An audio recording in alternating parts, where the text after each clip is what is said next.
नमस्कार दोस्तों, जय श्री कृष्ण। आज हम बात करते हैं तिथियों के बारे में। ऐसे तिथियों के बारे में सभी लोग अच्छी तरह से परिचित हो गए कि आखिर तिथियां होती क्या हैं। प्रतिपदा से लेकर अमावस्या पूर्णिमा तक, कृष्ण पक्ष में अमावस्या और शुक्ल पक्ष में अंतिम तिथि पूर्णिमा होती है। तो इस तरह से ये 16 तिथियां हमारे जीवन में, हिंदू संस्कृति में विशेष रूप से मान्य की गई हैं। तो आज हम बात करेंगे कि इन तिथियों के देवता कौन कौन से हैं। भगवान सूर्य ने, क्योंकि इन तिथियों के ऊपर सूर्य देव का विशेष रूप से प्रभाव होता है, सूर्य देव की गति के अनुसार ही इन तिथियों का निर्धारण होता है।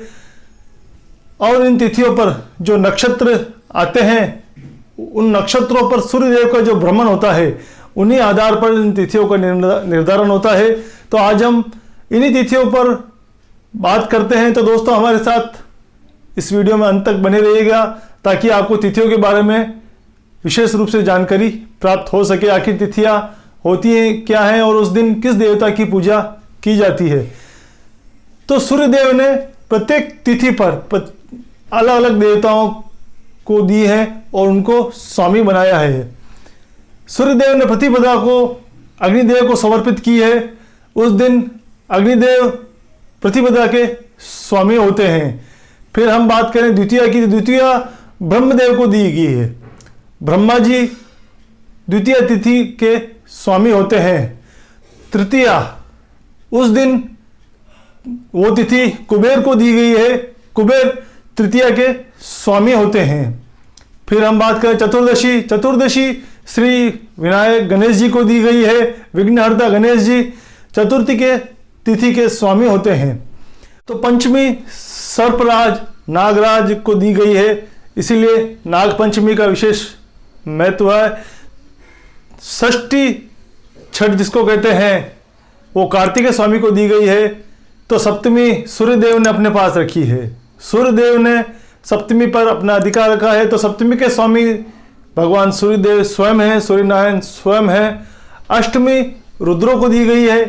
तो नवमी देवी दुर्गा को दी गई है। मातेश्वरी का नवमी तिथि पर अधिकार होता है, वो उसके स्वामी होती हैं। फिर हम दसवीं तिथि की बात करें, दसवीं यम को दी गई है। यमराज सूर्यदेव के पुत्र हैं, तो अपने पुत्र को उन्होंने दसवीं तिथि दी गई है। दसवीं के स्वामी यमराज हैं। एकादशी विश्व देवगण जो हैं, उनको एकादशी तिथि दी गई है। द्वादशी भगवान विष्णु को दी गई है। भगवान विष्णु द्वादशी के स्वामी होते हैं। त्रयोदशी कामदेव को दी गई है। कामदेव का त्रयोदशी पर अधिकार है। उसके स्वामी, त्रयोदशी के स्वामी भगवान कामदेव हैं। चतुर्दशी भगवान शिव को दी है। चतुर्दशी पर शिव का अधिकार है।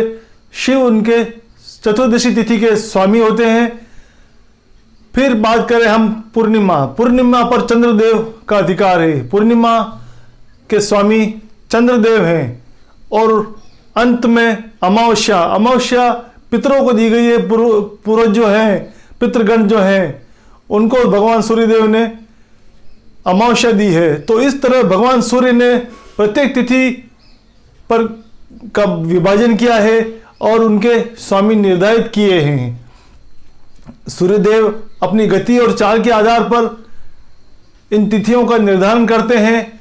नक्षत्रों के आधार पर इन तिथियों का निर्धारण होता है और फिर इसी आधार पर तिथियों का क्षय और वृद्धि भी होती है।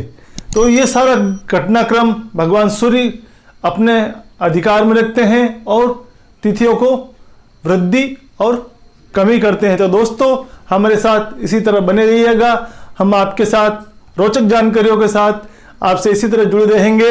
वीडियो अगर पसंद आए तो लाइक जरूर कीजिएगा, सब्सक्राइब कीजिएगा। जय श्री कृष्ण।